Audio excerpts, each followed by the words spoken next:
ഈ യു പ്രതിഭ MLA മകനെതിരെ വന്ന case, അത് കഞ്ചാവ് കേസാണല്ലോ.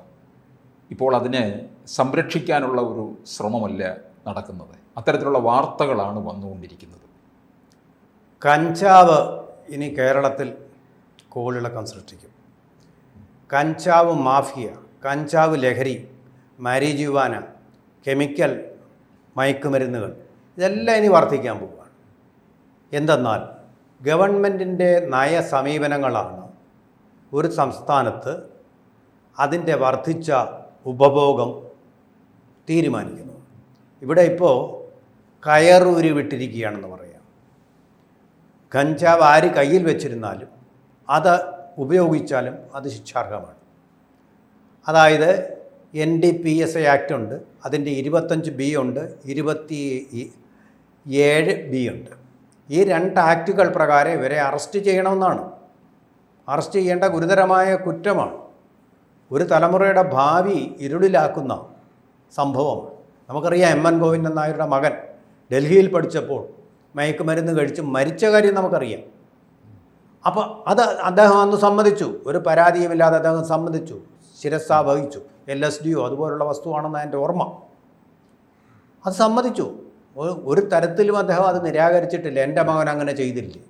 നമ്മുടെ കേരളത്തിലെ അമ്മമാരുടെ മനഃശാസ്ത്രമെന്ന് പറഞ്ഞാൽ സ്വന്തം കുഞ്ഞും പൊൻകുഞ്ഞും, കാക്കയ്ക്കും തൻ കുഞ്ഞ് പൊൻകുഞ്ഞ്. ശരിയാണ്, അങ്ങനെ തന്നെ വേണം സ്നേഹിക്കണം. പക്ഷെ സ്നേഹിക്കുന്നത് അവരുടെ കുറ്റങ്ങളെ ന്യായീകരിച്ചുകൊണ്ടാവരുത്.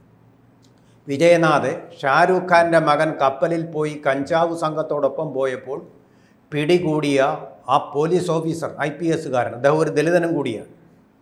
അദ്ദേഹത്തെ വേട്ടയാടിയതുപോലുള്ള വേട്ടയാടലുകളാണ് ഇന്ന് കേരളത്തിൽ നടക്കുന്നുകൊണ്ടിരിക്കുന്നത്. കഴിഞ്ഞ ഡിസംബറിൽ ദുരൂഹമായ സാഹചര്യത്തിൽ മറ്റേതാനും പേരുടെ കൂടെ ഈ MLAയുടെ മകനാണോ എന്നുള്ളതല്ല ഇവിടെ വിഷയം, മറിച്ച് എന്തു തെറ്റാണ് ചെയ്തിരിക്കുന്നതെന്നാണ്. ചെയ്ത തെറ്റിത്രയേ ഉള്ളൂ. അവരുടെ കയ്യിലൊരു പ്ലാസ്റ്റിക് കുപ്പി ഉണ്ടായിരുന്നു. പ്ലാസ്റ്റിക് കുപ്പിയൊക്കെ തരാൻ കുഴപ്പം? പ്ലാസ്റ്റിക് കുപ്പിക്ക് ഒരു ദ്വാരം ഉണ്ടായിരുന്നു. ആ ദ്വാരം ഉണ്ടായാലും എന്താ കുഴപ്പം? ദ്വാരം വെച്ചു. ഓമത്തണ്ടുണ്ടായിരുന്നു. ഓമത്തണ്ടായാലും എന്താ കുഴപ്പം? പക്ഷേ കുപ്പിക്കകത്തുണ്ടായിരുന്നത് കഞ്ചാവ്, അതുപോലെ തന്നെ പ്ലാസ്റ്റിക്, അതുപോലെ തന്നെ പുകയില. അത് നിരോധിത വസ്തുവാണ് കേരളത്തിൽ. മുറുക്കുന്ന പുകയിലയല്ല. ഈ കെമിക്കൽസൊക്കെ ഇട്ട് ഇങ്ങനെ തെറുത്ത് ഹിന്ദിക്കാരെടുത്ത് ചുണ്ടിൻ്റെ മുകളിലെടുത്ത് വെക്കുമല്ലോ, ചുണ്ടിനകത്തെടുത്ത് വെക്കുമല്ലോ, ഊനിൽ ക്യാൻസർ വരുത്താൻ വേണ്ടി, അത് വീര്യം കൂട്ടാൻ വേണ്ടി, അത് ഇതെല്ലാം കൂടെ ചേർത്ത് വെച്ച ഒരു ദ്രാവകം പ്ലാസ്റ്റിക് കുപ്പിയിലുണ്ടായിരുന്നു. ഈ പ്ലാസ്റ്റിക് കുപ്പിയിൽ ഈ സന്യാസിമാരൊക്കെ ഇങ്ങനെ വെക്കുമെന്ന് കേട്ടിട്ടുണ്ട്.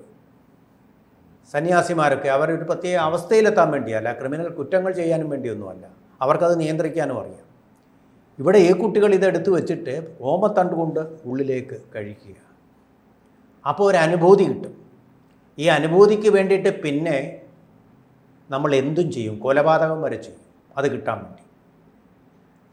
നമ്മുടെ ഡോപ്പോമിൻസ് എന്ന് പറയുന്ന ഹോർമോൺസിനെ അത് വർദ്ധിപ്പിക്കും, അതിൻ്റെ അളവ് വർദ്ധിപ്പിക്കും. അതിൻ്റെ ഫലമായിട്ടാണ് ഈ അനുഭൂതി കിട്ടുന്നത്. പിറ്റേ ദിവസവും ഈ അനുഭൂതി കിട്ടാൻ വേണ്ടിയിട്ട് ഉള്ള ഒരു ആക്രാന്തമാണ് പിന്നെ. അത് കിട്ടാൻ വേണ്ടിയിട്ട് എന്തും ചെയ്യും. പണം എവിടെ നിന്ന് വേണമെങ്കിലും മോഷ്ടിക്കും. ഇത് കൊന്നിട്ടേ കിട്ടുമെന്ന് വന്നാൽ അത് കൊല്ലും. അച്ഛനെ അമ്മയാണെങ്കിൽ അവരെ പോലും കൊല്ലും. അതാണ് ഈ ലഹരിക്ക് വേണ്ടിയിട്ടുള്ള ഈ ആസക്തി എന്ന് പറയുന്നത്. ആസക്തി വന്നു കഴിഞ്ഞാൽ പിന്നെ അഡിക്റ്റ് ആയി കഴിഞ്ഞാൽ പിന്നെ രക്ഷയില്ല. കൊന്നും ആ ഒരു ആസ്വാദനം, ആ ഒരു ലഹരിക്ക് അടിമയാകാൻ വേണ്ടി പോകും. അടിമയായി കഴിഞ്ഞു എല്ലാ അർത്ഥത്തിലും. അന്ന് ഈ കേസ് വന്നപ്പോഴേ സജി ചെറിയാൻ ന്യായീകരിച്ച് തോർപ്പിക്കുന്നുണ്ടോ അല്ലേ? ഒരു ബീഡി വലിക്കുന്നതിൽ എന്താ തെറ്റ്? MD വാസു എന്നാലും ബീഡി വലിക്കുന്നു. ബീഡി വലിക്കുന്നത് തെറ്റില്ല. ബീഡിക്കകത്ത് കഞ്ചാവ് ഉണ്ടെങ്കിൽ അത് തെറ്റ് തന്നെയാണ്. തെറ്റെന്നല്ല, ഇതിപ്പോൾ സജി ചെറിയാൻ ഇങ്ങനെ പറഞ്ഞിരിക്കാം, പക്ഷെ ഒരു കുടുംബമാണ് തകർക്കുന്നത്. ആ കുടുംബത്തിൽ പിന്നെ എന്തും സംഭവിക്കാം. അച്ഛനെ അമ്മയും വരെ കൊല്ലാം, ലഹരിക്ക് അടിമയായ ആൾ. എത്ര ധാരാളം ഉണ്ടായിട്ടുണ്ട്. അച്ഛനെ കൊല്ലുന്നു, അമ്മയെ കൊല്ലുന്നു, അച്ഛനെ അമ്മയും കൂടെ കൊല്ലുന്നു ലഹരിക്ക് അടിമ. അതിന് പണം കൊടുത്തില്ലെങ്കിൽ. അങ്ങനെ വേണോ നമ്മുടെ തലമുറകളെ, അനന്തര തലമുറകളെ? ഇവിടെ പോലീസുകാരുടെ മക്കൾ വരെ കഞ്ചാവ് ഉപഭോഗം നടത്തും. കഞ്ചാവല്ല, അതിലും കൂടിയ വില കൂടിയ സാധനങ്ങൾ, പണം ഇഷ്ടം പോലെ ഉണ്ടല്ലോ. സിനിമാ നടന്മാരുടെ മക്കളുണ്ട്. ഇത് നമ്മൾ തുറന്നു പറയണം. അയ്യോ എൻ്റെ മോൻ ഇങ്ങനെ ചെയ്തിട്ടില്ല എന്നുള്ളതല്ല, അതങ്ങനെയാണ്, ഇതിനടിമയാണ് എന്ന് സമ്മതിക്കണം. ഞാനത് മാറ്റിക്കൊണ്ടുവരിക. അത് മാറ്റാണ് ശ്രമിക്കേണ്ടത്, ന്യായീകരിക്കാനല്ല ശ്രമിക്കേണ്ടത്. അതല്ലേ വ്യവസ്ഥാപിതമായിട്ടുള്ള നിയമാധിഷ്ഠിതമായിട്ടുള്ള രീതി. വികാരപരമായിട്ടല്ലല്ലോ ഇതിനെ നിയമങ്ങളെ നേരിടേണ്ടത്, വിവേകപരമായിട്ട് തന്നെയാണ്. അതിന് യുക്തിസഹമായിട്ടുള്ള വാദങ്ങളുണ്ടെങ്കിൽ തീർച്ചയായിട്ടും MLA ആണ്. അവർ തന്നെ ഒരു അഭിഭാഷകയാണെന്ന് തോന്നുന്നു, അഭിഭാഷകരുമായിട്ട് പരിചയമുണ്ട്. അവരെ കണ്ടിട്ട് അതിന് വഴികൾ തേടുന്നതിന് പകരം ഇപ്പോൾ സംഭവിച്ചിരിക്കുന്ന പത്രങ്ങളോടെ എല്ലാം അവർ ചീത്ത പറഞ്ഞു. ഓക്കെ, പത്രങ്ങളെ ചീത്ത പറഞ്ഞു, ആർക്കും ചീത്ത പറയാനുണ്ട്, വഴിയരികിലെ ചണ്ട. പക്ഷേ അത് കഴിഞ്ഞിട്ട് ഈ പോലീസിൻ്റെ നടപടി എന്താ വന്നിരിക്കുന്നത്? ഇതിലുള്ള നടപടിയല്ല വന്നത്. മുംബൈയിലെ ഷാരൂഖ് ഖാൻ്റെ മകൻ്റെ കേസിൽ വന്നിട്ടുള്ളതുപോലെ ഈ പോലീസ് ഓഫീസറെ വിളിച്ചു വരുത്തുക. അന്ന് പോലീസ് ഓഫീസറെ ഡൽഹിയിലേക്കാണ് വിളിച്ചു വരുത്തിയതെങ്കിൽ ഇപ്പോൾ ഇവിടെ വിളിച്ചു വരുത്തിയിരിക്കുന്നത് ആലപ്പുഴ അസിസ്റ്റൻറ്റ് കമ്മീഷണറാണ് വിളിച്ചു വരുത്തിയിരിക്കുന്നത്. ഈ രണ്ട് പാവപ്പെട്ട പോലീസുകാർ അവർ ഇപ്പോൾ പ്രതിഭയുടെ മോനാണ് എന്നറിഞ്ഞുകൊണ്ടായിരിക്കത്തില്ല ഈ നടപടിയെടുത്തത്. കഞ്ചാവിൻ്റെ ഉപയോഗം കുറയ്ക്കണം എന്നുള്ള ഗവൺമെൻറ്റിൻ്റെ നയമനുസരിച്ചാണ് നടപടിയെടുത്തിരിക്കുന്നത്. അതിനാണ് എക്സൈസ് വകുപ്പ് ശമ്പളം കൊടുത്തവരെ വെച്ചിരിക്കുന്നതും.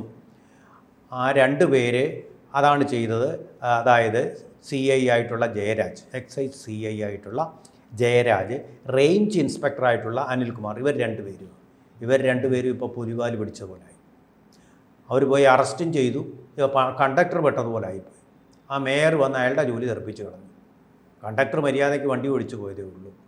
KSRTC കണ്ടക്ടർ തമ്പാനൂർ എന്ന് പറഞ്ഞ പോലെ പെട്ടിരിക്കുകയാണ്. ഇവരെ ഇപ്പോൾ അസിസ്റ്റൻറ്റ് കമ്മീഷണർ വിളിച്ചു വരുത്തി ചോദ്യം ചെയ്തിരിക്കുക. റിപ്പോർട്ട് എടുത്ത് അദ്ദേഹം കമ്മീഷണർക്ക് കൊടുക്കും. അല്ല, അവരവരുടെ ജോലി ചെയ്തു. പക്ഷേ ഈ കമ്മീഷണർ റിപ്പോർട്ട് കൊടുക്കുമ്പോൾ നല്ല റിപ്പോർട്ട് കൊടുത്തില്ലെങ്കിൽ കമ്മീഷണറെ വിളിച്ചു വരുത്തും. അവിടെ ആഭ്യന്തര വകുപ്പിൻ്റെ തലപ്പത്ത് അയാളെ മാറ്റും. അപ്പോൾ അയാൾ എന്ത് ചെയ്യേണ്ടി വരും? കൂട്ടുകാരെ ബലി കൊടുക്കേണ്ടി വരും. ഇതെല്ലാം എന്തിനാ? ഒരു നല്ല കാര്യം ചെയ്തത്. എന്താ നല്ല കാര്യം ചെയ്തത്? അവർ മയക്കുമരുന്ന് ഉപയോഗിച്ചിരുന്ന ഒരു കൂട്ടം വിദ്യാർത്ഥികളെ പിടിച്ചു. അവരുടെ ഒരു പോലീസിന് ശരിക്കും ഒരു തൊപ്പിയിലെ ഒരു തൂവലാണ്. അവർക്ക് നല്ല സർവീസിലുള്ള ഗുഡ് സർവീസ് എൻട്രി കിട്ടേണ്ടതാണ്, സംസ്ഥാന അവാർഡ് കിട്ടേണ്ടതാണ്. പക്ഷേ അതിൽ ഏതോ ഒരു VIP മകനും കൂടി പെട്ടു എന്നുള്ളതുകൊണ്ട് അവർക്ക് ഈ തൂവലിന് പകരം ഇപ്പോൾ കിട്ടുന്നത് കുരിശാണ്. ആ കുരിശ് പേറേണ്ട അവസ്ഥയാണ്. ഒന്നുകിൽ അവരെ സ്ഥലം മാറ്റും, അല്ലെങ്കിൽ ഡിമോട്ട് ചെയ്യും. ഇതല്ലെങ്കിൽ ചിലപ്പോൾ ജോലിയിൽ നിന്ന് അന്വേഷണ വിധേയമായി സസ്പെൻഡ് ചെയ്യാനേ പറ്റൂ, ഡിസ്മിസ് ചെയ്യാൻ പറ്റില്ല. ആ അന്വേഷണ വിധേയമായിട്ട് സസ്പെൻഡ് ചെയ്ത് അവരുടെ ശമ്പളം കുറേ കാലത്തേക്ക് മുടിയും.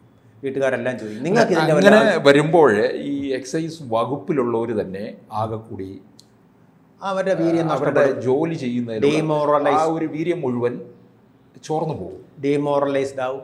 പിന്നെ എന്തിനാണ് എനിക്ക് ഇതിൻ്റെയൊക്കെ ആവശ്യം? അപ്പോൾ പിന്നെ നാട്ടിൽ മുഴുവൻ ഇത്തരത്തിലുള്ള ലഹരി വസ്തുക്കൾ ഇപ്പം തന്നെ വർദ്ധിച്ചു വരിക.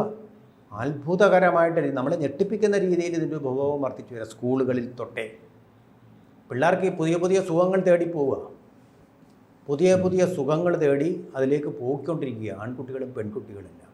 നമുക്കറിയാം, വിജയനാഥൻ്റെ അധ്യാപകനല്ലേ, പണ്ടത്തെ രീതിയിലൊന്നുമല്ല, തോളിൽ കൈയിട്ടേ ഇരിക്കൂ ആൺകുട്ടികളും പെൺകുട്ടികളും, തൊട്ടുരുമിയേ ഇരിക്കൂ ആൺകുട്ടികളും. പണ്ടൊക്കെ നമ്മളെ സംബന്ധിച്ചിടത്തോളം ഇത് നമ്മുടെ വിവാഹത്തിന് ശേഷം മാത്രം നടക്കുന്ന ഒരു കാര്യമായിരുന്നു. ഇപ്പോൾ അങ്ങനെയല്ല, കൊച്ചു കുട്ടികൾ പോലും ഇങ്ങനെയാണ്.